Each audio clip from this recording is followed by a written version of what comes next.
Uma boa tarde para você que nos acompanha através do rádio, uma boa tarde também para você que nos acompanha através das redes sociais da Rádio Aranãs. Olha só, nesse último domingo, dia 12, foi a segunda fase do Enem 2023, o Exame Nacional do Ensino Médio, onde quase 4 milhões de inscritos prestaram este vestibular. E para a gente poder comentar sobre essa prova, sobre esses 2 dias de prova, eu vou conversar agora com a professora Samantha Costa. Boa tarde, tudo bem, Luiz? Joia. Samantha, eu já vou te lançar uma pergunta.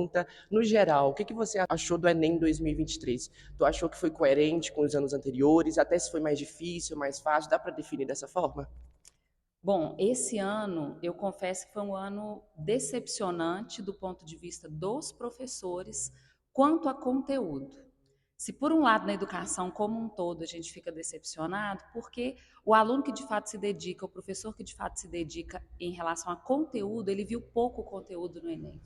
Agora, mais especificamente na minha área das linguagens, a gente vê uma prova muito mais interpretativa. Então, isso, de certa maneira, beneficia quem está trabalhando há muito tempo com leitura, com interpretação de texto e principalmente com essa leitura crítica, com esse cuidado com uma leitura crítica. Samantha, você é professora aqui no Colégio Vencer? Tem mais algum? Apenas aqui no Colégio, em Capelinha. No momento, apenas aqui no colégio, em Capelinha. Aí você dá aula nas turmas. Do ensino médio, primeiro, segundo, terceiro ano, nono também já com a produção de texto e nos cursos pré-vestibular e concursos também, preparação para concursos. Eu sei que tu é muito. Pelo menos eu recebo muito feedback sobre suas aulas, em especial no cursinho das aulas de redação também, aulas particulares também que tu já teve sobre redação. Sobre o tema da redação desse ano, então, a invisibilidade do trabalho de cuidado da mulher. Era um tema guardado? O que que você achou quando chegou? Se não fosse um tema guardado, o que que tu pensou que seria? É interessante que até para falar a frase precisa dar uma respirada, né? Esse ano eu acho que o vocabulário da frase assustou muita gente, apesar de ser um tema fácil. Sim. Se a gente pensar, a gente costuma trabalhar com eixos temáticos. Quando a gente trabalha com o eixo temático, esse é um eixo que a gente chama de família, cidadania, sociedade e comportamento. Então, o aluno ele tem uma gama de repertório que ele pode aplicar nesse tema. Poderia ser mais fácil falar a questão das mulheres donas de casa? Seria mais simples. O quanto a mulher está sobrecarregada com suas múltiplas funções? Poderia ser mais simples. Então, acho que o complicador dessa frase, o que assustou, foi realmente o vocabulário. Não é um tema difícil, de maneira alguma. E outra coisa que me chamou muita atenção é porque eu ouvi depois, né, os comentários, a gente fica atento a tudo aquilo, o aluno fica desesperado, pensando, tangenciei, fugi do tema. Os textos motivadores não foram textos que, de fato, motivassem o aluno a escrever sobre a temática. Eles deixavam o aluno ainda mais confuso, porque ele tinha vieses diferentes do que seria esse cuidado doméstico, desse cuidado dessas mulheres. E ainda a outra pergunta que você fez aí, se eu adivinhei, eu costumo fazer uma brincadeira com os meninos que é assim, se fosse para fazer a adivinhação, eu era outro profissional, né? Quem trabalha com adivinhação não é professor. A gente trabalha com um repertório amplo, cheio, em cima desses eixos, eixo de saúde, eixo de esporte, e aí em cima disso ele tem uma construção que com qualquer tema ele vai escrever bem. Não era a minha maior expectativa. Minha maior expectativa era um eixo no meio ambiente ou nos esportes, porque é uma coisa que o Enem não cobra há muito tempo. Aliás, esporte nunca foi cobrado na temática de redação. Muito bem. Samantha, vou te perguntar mais técnico agora. Existe macete para escrever redação do Enem? Existe uma dica infalível? Não é uma dica infalível, mas de fato existe macete no sentido de técnica. Eu costumo dizer que a redação do Enem ela privilegiou o aluno que se dedica e o aluno que não tem tantas afinidades artísticas com a escrita. Porque alguns anos atrás você era cobrado numa crônica, num conto, em um outro gênero que privilegiava quem gosta. Quem é da literatura fala que maravilha, vou escrever sobre isso. Mas me interessa que o médico seja um bom artista na escrita. Me interessa que o engenheiro seja um bom artista na escrita. Então, o texto técnico ele facilita a oportunidade para todos desenvolver bem a técnica. Então, estruturalmente é o que a gente faz. Por que o professor de redação é tão importante? Porque ele te auxilia a desenvolver uma estrutura de introdução, desenvolvimento, conclusão, com todos os elementos que são cobrados nos módulos de correção do Enem, dentro das 5 competências da redação. E esse é o macete, é um trabalho técnico de treinamento. E não se faz redação só com leitura, mito de muita gente, muitos pais, inclusive. Lê muito que você vai escrever bem. É ler muito, mas é treinar muito escrita. Só escreve bem quem está escrevendo muito. Samantha, na questão, no dia 24, se eu não me engano, desse mês, já saiu o gabarito oficial do Enem, se eu não me engano, dia 24 de novembro mesmo. Porém, nem só se você tiver acertado muito, a sua nota vai ser alta. Existe toda, chamado TRI, né, a teoria para correção dessas provas. Você poderia explicar para a gente um pouquinho sobre isso? Explico.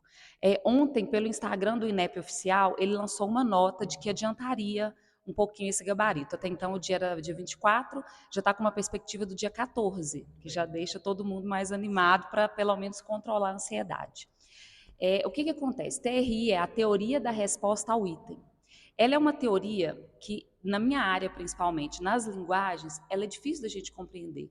Porque quando eu falo de texto, de construção, escrita, as questões são muito mais subjetivas para que eu as coloque nessa régua. Então vamos imaginar que a TRI é uma régua de correção em que as duas pontas são infinitas. Então eu não tiro nem 0, nem 1000 nessa régua. E ela segue uma lógica de acertos. Ela costuma ser chamada, inclusive, de teoria anti-chute. Por quê? É como se ela, metaforicamente, como se ela pensasse assim: como que você conseguiu dar esse grande salto, ou seja, acertou uma questão que é considerada de nível difícil, se você não dá um pequeno passo, que é a questão considerada de nível fácil. Então, nessa divisão, nível fácil, mediano e avançado, que é a nomenclatura ideal, nem é difícil, mas sim avançado, a gente precisa fazer uma construção de TRI mais lógica para ter uma média mais alta. Então, é por isso que, às vezes, com o mesmo número de acertos, o aluno fala: eu tenho 30 acertos, o outro também, a minha média é essa, a dele é muito mais alta. Mas é porque ele tem uma lógica de acertos mais coerente do que o outro. E aí você vai ter mais nota em função disso. Entendi. Bem complicado, mas que no final dá certo. Samantha, nesse ano a gente teve um número menor de abstenções no Enem. Você acha que isso, no final, lá em janeiro, quando sair as notas, quando sair em março também as saídas para as faculdades, você acha que vai aumentar o número de estudantes que vai conseguir a sua vaga? Isso depende do número de vagas nas universidades, né? E é sempre essa sensação de muito candidato também gera sempre uma dúvida. Isso vai fazer com que as notas de corte, que é o terror aí da galera, que essas notas caiam muito ou que essas notas subam muito.